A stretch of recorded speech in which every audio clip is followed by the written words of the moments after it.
జరుగుతున్న పనులు ప్రగతికి సంబంధించిన అంశం మీద రివ్యూ చేయడం జరిగింది. ఆ రివ్యూలో భాగంగా కొన్ని కీలకమైనటువంటి అంశాల మీద జిల్లా కలెక్టర్ గారు, అడిషనల్ కలెక్టర్ గారులను నివేదికలను తెప్పించుకోమని కోరడం జరిగింది. ఇంజనీరింగ్ సెక్షన్కు సంబంధించి కావచ్చు, అందులో సీఎం అస్యూరెన్స్కు సంబంధించినటువంటి 80 పనుల్లో జరిగినటువంటి పనులకు సంబంధించినటువంటి కావచ్చు, ఇంకా ప్రారంభం కాని పనులకు సంబంధించి కావచ్చు, ఒకటే పని కింద వర్క్స్ లిస్టు లేకుండా 37 కోట్ల ప్రతిపాదనలు చేసినటువంటి అంశం కావచ్చు, ఇటువంటి అన్ని అంశాల మీద క్షేత్రస్థాయి లోపల అసిస్టెంట్ ఎగ్జిక్యూటివ్ ఇంజనీర్స్ నుంచి అక్కడున్న పబ్లిక్ డిమాండ్ను, అక్కడ దానికి సంబంధించిన ఆవశ్యకతను అసిస్టెంట్ ఎగ్జిక్యూటివ్ ఇంజనీర్ స్థాయి నుంచి ఒక పేపర్ తీసుకొని దాని మీద ప్రాసెస్ చేసి కంప్లీట్గా ఇంజనీరింగ్ వర్క్ సంబంధించినటువంటి యాక్టివిటీని అబ్జర్వ్ చేయమని చెప్పడం జరిగింది. స్మార్ట్ సిటీకి సంబంధించి కూడా స్మార్ట్ సిటీలో అనేకమైన కాంపోనెంట్లు ఉన్నాయి. మీకు కూడా కొన్ని అంశాలు తెలియకపోవచ్చు, తెలిసి ఉండవచ్చు. 22 వైఫై ఫ్రీ హాట్స్పాట్లు ఉన్నాయి.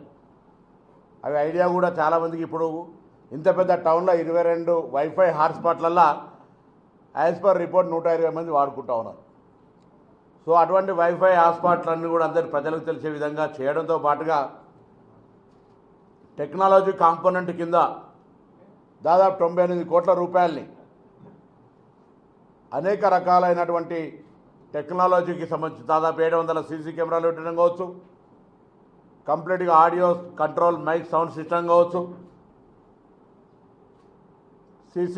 టెలివిజన్స్ ప్రజెంటేషన్ కావచ్చు, ఇట్లా అనేక రకాలైన, దాని తర్వాత సర్వేలెన్సెస్ కావచ్చు, లేకపోతే దానికి సంబంధించిన ఒక 20 సెన్సిటివ్ ప్లేసెస్లలో అలారమింగ్ సిస్టమ్, ఇట్లా అనేక రకాలైన కాంపోనెంట్స్ తోటి 98 కోట్ల రూపాయలని దానికి కూడా కేటాయించారు. అందుకు సంబంధించి కూడా ప్రగతి దాన్ని ప్రజలు ఉపయోగించుకునే సాంకేతికంగా ఎటువంటి భవిష్యత్తు అంశాలకు సంబంధించి ఉపయోగపడే విధంగా ప్రజలకు దాని పట్ల అవగాహన కలిగే విధంగా చర్యలు తీసుకునే అంశం కావచ్చు. అదేవిధంగా టౌన్ ప్లానింగ్, నేను మీ ద్వారా కోరుతా ఉన్నాం కరీంనగర్ పట్టణ ప్రజలను.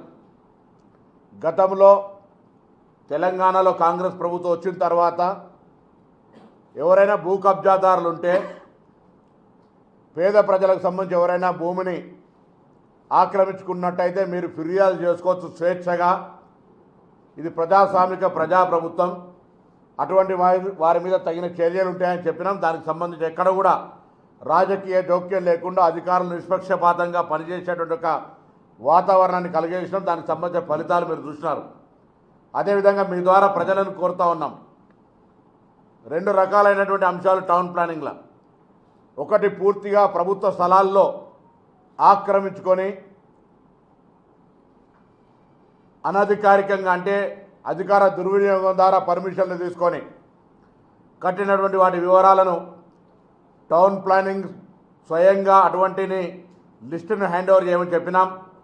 లేదా రెవెన్యూ శాఖ తరఫున ఆర్టీఓ గారిని కూడా కరీంనగర్ పట్టణంలో ఉన్నటువంటి ప్రభుత్వ స్థలాల లోపల ఎక్కడెక్కడ అటువంటి భవనాలు కట్టినారో వాటి వివరాలను కూడా స్పష్టంగా తీసుకోమని చెప్పినాం. వాటి మీద ఆ వివరాలను వచ్చిన తర్వాత ఒక సాంకేతికపరమైనటువంటి ల్యాండ్ గవర్నమెంట్ అనేటువంటి సర్టిఫికేషన్ రెవెన్యూ ద్వారా ఇది ఇల్లీగల్గా ఉంది, మున్సిపల్ పర్మిషన్ అనాథరైజ్గా తీసుకున్నారు, లేదా ల్యాండ్ డాక్యుమెంట్ బోగస్ చేసినారని వారి నుంచి కూడా క్లారిఫికేషన్ తీసుకున్నాక అటువంటి భవనాల మీద చర్య తీసుకోవడం కావచ్చు, అవన్నీ కూడా జరుగుతాయి. దాంతో పాటుగా ఎందుకంటే అనధికారికంగా అనుమతులు లేకుండా అక్రమంగా అవినీతికి పరంగా ఉండేటువంటి విధంగా కొన్ని భవన నిర్మాణాలు వచ్చినటువంటి ఫిర్యాదులు వచ్చిన దృష్ట్యా వాటి మీద సమగ్ర విచారణ చేయమని చెప్పి ప్రభుత్వం తరఫున జిల్లా అధికార యంత్రాంగాన్ని ఆదేశించడం జరిగింది. దాంతో పాటుగా శానిటేషన్ అనేటువంటి సంబంధించి ఉన్నటువంటి వెహికల్ మేనేజ్మెంట్ సిస్టమ్ కావచ్చు, దానికి సంబంధించినటువంటి ఉన్న ఇతరత్ర కాంపోనెంట్స్, కలెక్షన్ ఆఫ్ మెథడ్ కావచ్చు, అనేక రకాల అంశాలు ఉన్నాయి. దానికి సంబంధించి కూడా ప్రత్యేకించి గౌరవ జిల్లా కలెక్టర్ గారు వచ్చే వారం నుంచి ప్రతి వారం ఒక్కొక్క విభాగాన్ని, ఒక వారం శానిటరీ అయితే, ఒక వారం టౌన్ ప్లానింగ్, ఒక వారం ఇంజనీరింగ్, ఒక వారం రెవెన్యూ, ఇట్లా ప్రతి నెల ఒక్కొక్క వారానికి ఒక్కొక్క విభాగాన్ని సమీక్షించే విధంగా ఒక మ్యాండేటరీ ఒక ప్రొవిజన్స్ క్రియేట్ చేసుకోమని చెప్పడం జరుగుతోంది. దాంతోపాటుగా మున్సిపల్ జనరల్ ఫండ్స్ కావచ్చు, లేదా ఇతరత్ర జరుగుతున్నటువంటి పనుల్లో ఎక్కడైతే ఆ వర్క్స్ కంప్లీట్ అయ్యి రికార్డ్ అవుతూ ఉన్నాయో, పని చేసినటువంటి వాళ్ళు ప్రాధాన్యత రకంగా వాళ్ళ బిల్లు పొందలేకపోతూ ఉన్నారు. అక్కడ కొంత స్కోప్ ఎవరికి కూడా ఇవ్వద్దని, ట్రాన్స్పరెంట్గా ఉండాలని ఈనాటి సమావేశం ఎవరైతే ఎంబీ ఫస్ట్ రికార్డ్ చేసుకుంటారో, ఫస్ట్ కమ్ ఫస్ట్ రికార్డ్ అన్నట్టుగా ఎవరైతే పనిచేసి వాళ్ళు ముందుగా బిల్లు రికార్డ్ అయి ఉంటుందో వాళ్ళకు సంబంధించి పేమెంటు వరుస క్రమాన డౌన్ నుంచి కింద నుంచి ఇచ్చుకుంటా పోవాలి. ఇవాళ పనిచేసిన ఆయనకు బిల్లు ఇచ్చి 2 నెలల కింద పనిచేసిన ఆయనకు బిల్లు ఇవ్వకుండా ఉండడం అనేటువంటి దానివల్ల అనేక రకాలైనటువంటి ఆస్కారాలకు అవకాశం ఉంది. కాబట్టి ఈ యొక్క విధానాన్ని నిర్ణయించడం భవిష్యత్తులో జనరల్ ఫండ్ కావచ్చు, ఇతరత్ర మున్సిపల్ ఫండ్లల్లో ఒక పద్ధతి ప్రకారంగా అధికారులు ఆ బిల్లుల కేటాయింపు జరుగుతుంది. ఎవరి ప్రమేయం ఉన్నా లేకున్నా నిధులు రాగానే ఆ విధంగా కేటాయింపు జరుగుతుందనే మాట సందర్భంగా మనం చేస్తూ ఉన్నాం. దాంతోపాటుగా నిరంతరంగా ఒక టాస్క్ ఫోర్స్ సిస్టమ్ లాగా చేసుకొని మున్సిపాల్కి సంబంధించిన ప్రజల గ్రీవెన్స్ను జిల్లా కలెక్టర్ గారు అది సోమవారం గ్రీవెన్స్ డేస్ కావచ్చు, ప్రత్యేకించి స్థానిక సంస్థలకు ఉండబడేటువంటి అడిషనల్ కలెక్టర్ గారు కావచ్చు, ఎవరైనా ప్రజాప్రతినిధులుగా ఎవరైనా కూడా మున్సిపల్ సమస్యలను భాగస్వామ్యము దృష్టికి తీసుకొచ్చి పరిష్కారం చేసుకునే విధంగా ఉండాలని కోరుకుంటున్నాను. ఎందుకంటే మున్సిపాల్లో ఉన్నటువంటి సమస్యల్ని ఎప్పుడు నిరంతరం ఫాలోఅప్ చేయాల్సి వస్తుంది. కాబట్టి వాటికి సంబంధించి ఒక మెకానిజం ఉండాలి. ఎక్కడ కూడా ఇష్యూస్కు తప్పు జరగకుండా ఉండే విధంగా తగిన చర్యలు తీసుకోవాలనే విధంగా మరి అన్ని చర్యలు తీసుకోవాలని కోరినాం. త్రాగునీటికి సంబంధించిన అంశం కావచ్చు, లేకపోతే మెక్మా మహిళా సంఘాలకు సంబంధించినటువంటి ఇప్పటికే వడ్డీ లేని రుణాలను దాదాపు 1700 సంఘాలకు వాళ్ళ ప్రభుత్వం ఇచ్చినటువంటి నిధులని ఆన్లైన్ ద్వారా ట్రాన్స్ఫర్ చేయబడ్డది. భవిష్యత్తులో పట్టణంలో మహిళా శక్తిని కూడా బలోపేతం చేయడానికి మా ప్రభుత్వం ఏదైతే ఆలోచన 1 కోటి మంది మహిళలను కోటీశ్వర్లు చేయాలనే ఆలోచన ఉందో, కరీంనగర్ పట్టణ మహిళలందరూ కూడా అందులో భాగస్వామ్యం తీసుకొని రాబోయే కాలంలో ప్రభుత్వం దగ్గర జరుగుతున్నటువంటి ప్రణాళికలో భాగంగా పట్టణ మహిళలందరినీ కూడా భాగస్వామ్యం చేయడానికి ప్రణాళిక తీసుకుంటా ఉన్నాం. మానేర్ రివర్ ఫ్రంట్కి సంబంధించి ఫేజ్ 1లో దాదాపు 72% పనులు పూర్తయినాయి. ఫేజ్ 2కి సంబంధించి మానేర్ బండ్ నుంచి ఇక్కడుండే బ్రిడ్జ్ వరకు కూడా లేటెస్ట్గా శాంక్షన్ వచ్చింది. అందులో బండ్ నుంచి కింద వచ్చేటువంటి ట్యాంక్ వరకు కూడా డ్రైనేజీ సిస్టమ్కి సంబంధించి కూడా అందులో కాంపోనెంట్ ఇంక్లూడ్ చేయడం జరిగింది. ఆ విధంగా మరి తొందరగా, ఎందుకంటే వర్షాకాలం వచ్చినట్టయితే ఇప్పుడు నిర్మించేటువంటి పనులకు నష్టం జరిగేటువంటి అవకాశం ఉంది. కాబట్టి తొందరగా వాటిని కూడా పూర్తి చేయమని చెప్పడం జరిగింది. దాంతోపాటుగా టూరిజం ప్రాజెక్టు కింద కూడా అక్కడ ఆ ప్రాంతంలో అభివృద్ధి చేయాలని 100 కోట్ల రూపాయలు గతంలో నిధులు విడుదల చేసినారని చెప్పినారు. ఇప్పుడు అందులో 30 కోట్లు మాత్రం శాంక్షన్ చేసినారు. అందులో 5 కోట్లు మాత్రమే ఖర్చు అనేటువంటి ఒక నివేదిక ఇచ్చినారు.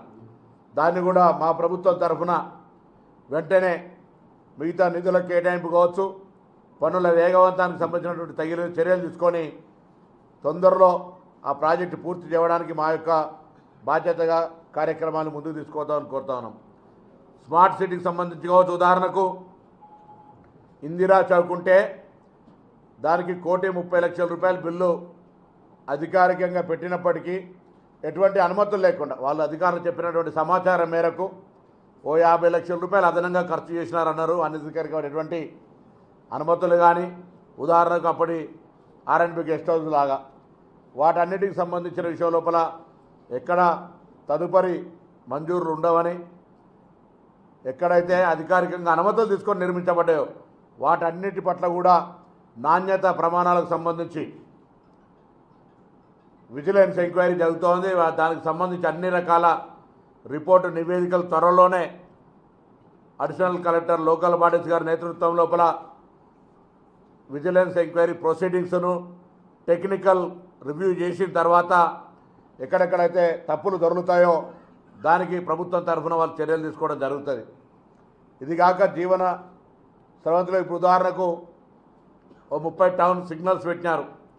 ఆనాడు పట్టణంలో పోలీసులు, మున్సిపాలిటీ, రెవెన్యూ అందరు కలిసి సమన్వయంతో నెక్ బాటిల్ ఆ చౌరస్తాలు మనం ఆ రోజు రౌండ్ అవన్నీ ఏర్పాటు చేసుకున్నాం. వాటి తర్వాత అప్పుడు సిగ్నల్స్ ఉండొద్దని ఏర్పాటు చేసుకున్నాం, కానీ తర్వాత సిగ్నల్స్ ఏర్పాటు చేసుకున్నారు. ఏర్పాటు చేసుకొని 6 జాగాల్లో మాత్రమే సిగ్నల్స్ నడుస్తూ ఉన్నాయి. సో వాటికి సంబంధించి కూడా ఒక రివ్యూ చేస్తాం. ట్రాఫిక్, రెవెన్యూ, పోలీస్ ద్వారా నిజంగా అవసరం ఉంటే పర్వాలే, అవసరం లేకపోతే ఆనాడు ఎందుకు ఆ కమిటీ సమావేశం నిర్ణయం తీసుకుందో, ఎందుకు మరి దానికి సంబంధించినటువంటి ఆ విధంగా ప్రజాధనం తోటి అవి నిర్మించినారు, అవసరం పడేయని తెలిసి కూడా అనేటువంటి అంశాన్ని కూడా చర్చ చేయడం జరుగుతుంది. ఏది ఏమైనా కరీంనగర్ లాంటి మున్సిపల్ కార్పొరేషన్స్, అది నిజామాబాద్ కావచ్చు, ఖమ్మం కావచ్చు, ఇంకా హైదరాబాద్ పరిసర ప్రాంతాల్లో ఉన్నటువంటి మున్సిపల్ కార్పొరేషన్స్ అన్నిటికీ సంబంధించి ప్రభుత్వం ఒక విధానాన్ని తీసుకొని పోయే విధంగా కార్యక్రమం తీసుకుంది రాష్ట్ర ప్రభుత్వంగా. స్వయంగా మున్సిపల్ శాఖ ముఖ్యమంత్రి గారి దగ్గర ఉన్నటువంటి పరిస్థితుల్లో హైదరాబాద్ ఇన్ఛార్జిగా జిహెచ్ఎంసీకి అనేక సందర్భాల్లో పోయేటువంటి పరిస్థితుల్లో ఇక్కడ కూడా మున్సిపల్ యొక్క పరిణితి, పని విధానాన్ని ప్రజలకు సంబంధించినటువంటి ఎటువంటి ఇబ్బందులు లేకుండా తీసుకుపోవాలనేటువంటి ఆలోచనతో పోతా ఉన్నాం. తప్పకుండా భవిష్యత్తులో ఒక విశ్వాసాన్ని కలిగజేస్తాం ప్రజలకు. ఎక్కడైనా ఏదైనా పొరపాటు ఉంటే, తప్పు జరుగుతుంటే చెప్పుదామంటే వినే అటువంటి పరిస్థితి వ్యవస్థ లేకుండే. ఈరోజు జిల్లా కలెక్టర్ గారు కావచ్చు, అడిషనల్ కలెక్టర్ గారు కావచ్చు, గౌరవ శాసనసభ్యులు కావచ్చు, పత్రికా ప్రజాస్వామ్యంలో 4వ స్తంభమైన మీరు కావచ్చు, ఎవరైనా కూడా ఇటువంటి అంశాలను బహిరంగపరిచి వాటి ఆ అంశాల మీద తగిన విధంగా చర్యలు తీసుకునే విధంగా అవకాశం ఇస్తా ఉన్నాం. పట్టణ ప్రజలు మీకు తెలిసి ఎక్కడైనా తప్పు జరుగుతుందంటే చూసి దాన్ని సంబంధిత వాళ్ళ దృష్టికి తీసుకోకపోతే మనం కూడా అందులో భాగస్వాములు అయినట్టే. కాబట్టి వాళ్ళందరికీ విజ్ఞప్తి చేస్తాను, ఎక్కడైనా మీ నోటీస్కు ఈ తప్పు జరుగుతూ ఉంది, ఈ తప్పు జరుగుతూ ఉన్నప్పుడు ఆ తప్పుకు సంబంధించి ఉపేక్షించకుండా పై వాళ్ళ దృష్టికి తీసుకురండి. ప్రభుత్వ స్థలాన్ని రక్షించుకోవడం రేపు పొద్దున, ఎందుకంటే అనేక రకాల ప్రజా అవసరాలకు సంబంధించినటువంటి ఉపయోగాలు ఉంటాయి కాబట్టి వాటి దిశలో తీసుకుపోదాం అనేటువంటి మాట సందర్భంగా తెలియజేస్తూ, ముఖ్యంగా ఇంజనీరింగ్ సెక్షన్ కానీ, టౌన్ ప్లానింగ్ కానీ, శానిటేషన్ కానీ, డ్రింకింగ్ వాటర్ సిస్టమ్ కానీ, మహిళా సంఘాల బలోపేతానికి సంబంధించి కావచ్చు కానీ, రెవెన్యూ కలెక్షన్స్, యాక్చువల్గా మున్సిపాలిటీలో చాలా ఎక్స్పెండిచర్ పెరుగుతూ ఉంది, ఆదాయం తక్కువైతూ ఉందనేటువంటి పరిస్థితి లోపల రూల్ ఎన్ఫోర్స్మెంట్, విజిలెన్స్ మానిటరింగ్, ఏ వ్యవస్థలోనైతే ఆర్థికంగా బలపడాల్సినటువంటి హరాస్మెంట్ లేకుండా, దుర్వినియోగం లేకుండా నిజాయితీగా ఏదైతే పన్నులు రావాలనో అటువంటి పన్నులకు సంబంధించినటువంటి పెద్ద పెద్ద సంస్థల దగ్గర నుంచి, వ్యవస్థల దగ్గర నుంచి రావాల్సినవి అవన్నీ కూడా గట్టిగా ప్రభుత్వ విధానము చర్యల ద్వారా అవన్నీ కూడా వసూలు చేయాలని చెప్పి కోరడం జరిగింది. సో ఇటువంటి సమావేశాల ద్వారా ప్రజలకు ఒక విశ్వాసం, తప్పు జరిగితే ఫిర్యాదు చేస్తే చర్య ఉంటుంది అనేటువంటి విశ్వాసం కలగజేయడానికి మాత్రమే ఇటువంటి సమావేశాలు. తర్వాత సిబ్బంది పరంగా కూడా ఎస్టాబ్లిష్మెంట్ సెక్షన్ నుంచి నివేదిక ప్రకారంగా చాలా కాలంగా పనిచేస్తున్న వాళ్ళందరినీ కూడా ప్రభుత్వ దృష్టికి తీసుకెళ్తాం.